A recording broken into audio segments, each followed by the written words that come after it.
بسم اللہ الرحمن الرحیم۔ السلام علیکم بہنیں، امی ہماری تمام سہیلیوں کے بھائی ہیں اور ہمارا کوئی بھائی کیوں نہیں ہے؟ ماں مسکرائی اور بولی، اللہ دے گا۔ کب دے گا امی؟ جب اللہ کو منظور ہوگا۔ ان سب کی دعائیں قبول ہوئیں، اللہ کی رحمت کو جوش آیا اور بہنوں کو بھائی مل گیا۔ بہنوں کے لیے بھائی سے زیادہ وہ ایک جیتا جاگتا گڈا تھا جس کے ساتھ وہ دن بھر کھیلتی، اس کے ناز اٹھاتی۔ ماں سے زیادہ وہ اس کا خیال رکھتی۔ وقت گزر رہا تھا، اب بہنیں بھائی اسکول جانے لگے تھے۔ اس دن موسم خراب تھا، بارش رکنے کا نام ہی نہیں لے رہی تھی۔ بچے اسکول گئے ہوئے تھے اور ماں فکر مند تھی۔ جب بچے گھر لوٹے تو ماں حیران رہ گئی۔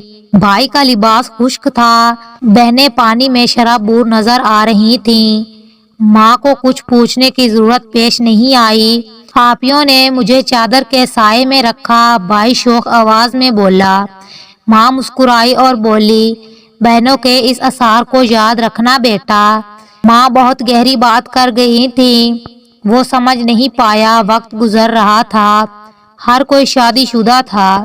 ایک دن بھائی نے بہنوں سے کہا، میں اکیلا وارث ہوں اور تم دونوں کو اپنے حصے سے دستبردار ہونا پڑے گا۔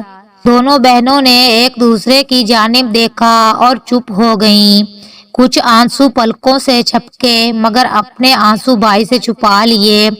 جب وہ سب تحصیلدار کے آفس پہنچے، سب کے بیاں حلفی قلم بند ہونے والے تھے۔ وہی لاجدار بھائی بہنوں سے ان کا حق چھیننے والا تھا، لیکن بہنوں کے لیے وہ اب بھی وہ گڈے جیسا تھا۔ موسم بدل چکا تھا، دسمبر کا مہینہ تھا، آسمان ابر آلودگی تھا۔ اچانک بارش شروع ہو گئی۔ جب بہنوں نے دیکھا تو فوراً بھائی کے سر پر اپنے آنچل کا سایہ کر دیا۔ یہی وہ لمحہ تھا کہ اچانک ایک چمک ہوا۔ بھائی کو بچپن کی برسات یاد آ گئی کہ بھائی چھاتے کے سائے میں تھا اور بہنیں بارش میں بھیگ رہی تھیں، اور ماں کے وہ الفاظ یاد آ گئے، بہنوں کے اس اثار کو یاد رکھنا بیٹا۔ ماں کی بات آج سمجھ آ گئی۔ قدم لڑکھڑانے لگے، نیچے گر گیا، رونے لگ گیا، بہنوں کے قدموں میں گر گیا، نظر آسمان کی جانب اٹھ گئی، اللہ سے توبہ کرنے لگ گیا کہ اس کرم ذات نے ناانصافی کرنے سے بچا دیا۔